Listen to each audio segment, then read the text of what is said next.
Jadi seperti yang sudah disampaikan oleh Bang Kari tadi, adanya dukungan atau perbantuan personel TNI dalam pengamanan kejaksaan.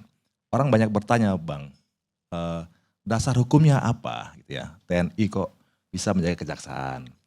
Saya akan mencoba mengurai satu persatu. Yang pertama itu adalah tentang Undang-Undang Kejaksaan, Undang-Undang Nomor 11 Tahun 2021 tentang penugasan prajurit TNI di lingkungan kejaksaan.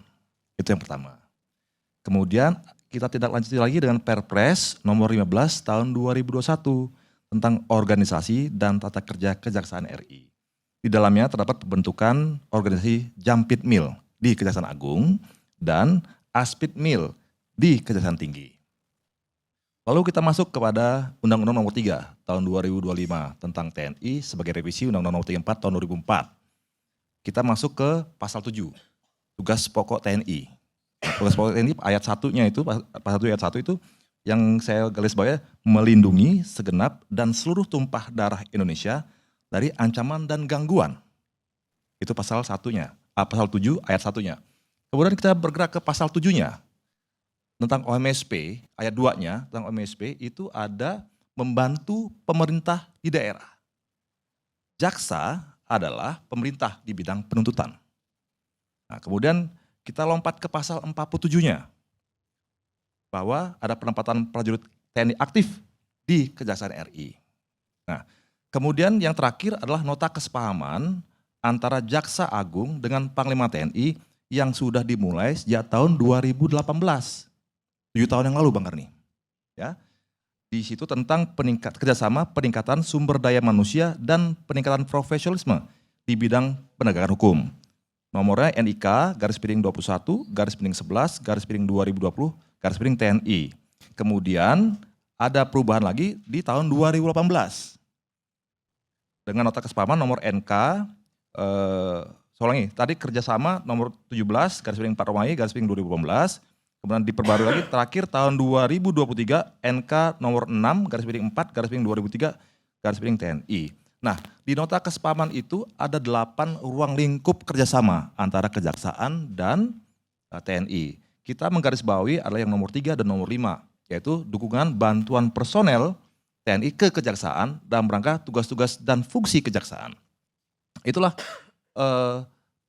artinya ST yang dikeluarkan oleh Panglima TNI kemudian dijabar oleh Kepala Staf Angkatan Darat itu adalah sebagai implementasi dari nota kesepahaman antara Panglima TNI dengan kejaksaan.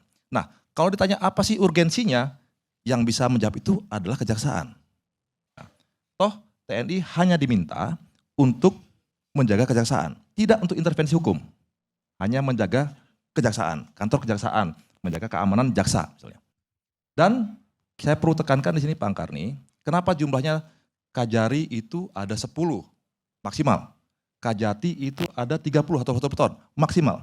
Tetapi itu kembali lagi sesuai dengan kebutuhan Kajari dan Kajati masing-masing. Mau make silakan, enggak, ya enggak masalah. Nah gitu ya. Jadi jangan dipukul rata, oh ada 38 provinsi kali 30, kemudian 514 kota kabupaten kali 10, ada 5.000 sekian. Itu matematikanya. Tapi masing-masing Kajari, masing-masing Kajati itu memiliki problema atau beda-beda ancamannya. Gitu. Kalau nggak ada ancaman, tidak ada masalah di kabupaten kota itu yang diurus oleh kejaksaan atau Kejari yang sifatnya sangat genting, ya ngapain perlu pengawalan TNI gitu. Dan juga kita lihat, oh Kajati Jakarta misalnya, itu sedang menangani kasus-kasus kakap. Nah, mungkin merasa was-was seperti tadi Bang Kari bilang, ada intimidasi segala macam yang butuh kemampuan personel TNI yang punya kekuatan bersenjata. Nah, orang-orang yang mengganggu kejaksaan ini kan berarti orang-orang yang bermasalah Pak Kari dengan kejaksaan. Kalau orang baik-baik saja nggak ada masalah, kan nggak akan mengganggu kejaksaan. Kan gitu ya. Nah, artinya itulah mungkin yang awareness dari kejaksaan, saya butuh kemampuan yang dimiliki oleh pasukan TNI. Makanya ada nota kesepahaman antara kejaksaan dengan TNI, gitu Pak Karni. Jadi kalau berbicara Undang-Undang Nomor 34 Tahun 2004 bahwa kita menunggu berdasarkan tugas OMSP itu berdasarkan kebijakan dan politik negara, gitu ya. Kalau di Undang-Undang Nomor 3 Tahun 2025 memang harus ada aturan turunan di bawahnya, gitu ya. Tapi pertanyaan saya, kalau misalnya hari ini ada bencana di Jakarta, apakah kita harus menunggu PP itu? Nah gitu ya. Kan enggak gitu. Nah kan gitu ya. Jadi ya kalau kebijakan politik negara kemarin-kemarin pada saat COVID BNPB juga meminta bantuan TNI. Kok enggak ada yang protes hari itu? Saya pribadi bersama Pak Doni ikut di BNPB. Saya tim media BNPB pada saat itu yang mengendalikan bagaimana sosialisasi tentang COVID kepada masyarakat. Saya bekerjasama dengan Pak Yuri, Dr. Reisa pada saat itu. Saya tentara aktif. Pak Doni tentara aktif. Tidak ada yang protes hari itu dan tidak ada yang membicarakan tentang militerisme di situ. Kan BNPB, kejaksaan, kepolisian sama levelnya. Saat ini misalnya Satgas kepolisian untuk Satgas Ormas meminta bantuan TNI. Boleh kan? Dulu mungkin nanti Pak Abraham Samad akan berbicara KPK minta bantuan TNI. Boleh kan? Zaman Pak Laksamana Agus. Nanti lebih Pak Abraham Samad lebih banyak tahu tentang itu karena beliaulah pelakunya gitu ya. Jadi artinya ini kan dalam rangka sinergitas atau kemitraan antara kementerian dan lembaga. Kejaksaan butuh bantuan TNI. Tadi saya bilang jumlahnya nggak bisa dihitung secara seperti itu. Kalau memang tidak ada ancaman serius, tidak butuh pengamanan, tidak akan minta, tidak akan butuh juga kita kirimkan ke sana. Kemudian, wah ini kan makan anggaran TNI. Tidak, TNI itu sudah ada gajinya, sudah ada ULP-nya. Itulah yang dipakai. Dia tidak lagi dapat dari kejaksaan, enggak. Ya itu yang dipakai memang dari fungsi yang sehari ini gitu. Hal itu juga yang selalu didengungkan misalnya kalau misalnya bagaimana TNI yang di kementerian gitu ya. Double dong gajinya. Enggak, gajinya satu. Uang laponya ya satu yang emang itu aja enggak double gitu.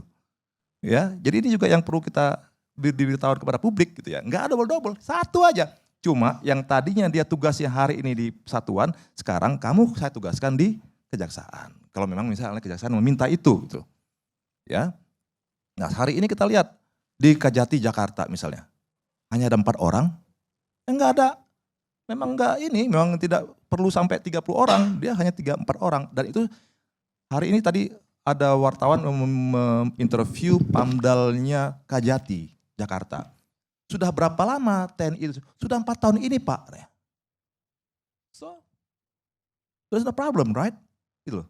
Kenapa sekarang baru dimasalahkan gitu ya? Ada apa gitu? Kita hanya bertanya, kalau saya di sisi saya bertanya, ada apa kok hari ini itu dipertanyakan? Sementara itu adalah sah kerjasama antara dua lembaga. Sama seperti misalnya TNI kerjasama dengan kepolisian, sama dengan misalnya TNI bekerjasama dengan Menteri Pertanian, sama dengan BNPB, sama hari ini. Nggak ada bedanya kerjasama dengan BNPB. Nah gitu, kenapa harus jadi permasalahan? Nah gitu kira-kira Bang Adi. Mungkin karena masyarakat juga kaget kok ada telegram dari Kasat, dari Panglima yang meresmikan kerjasama itu. Sementara dulu itu kan lebih hubungan sesama aparat minta bantuan. Kalau ini resmi, Jenderal.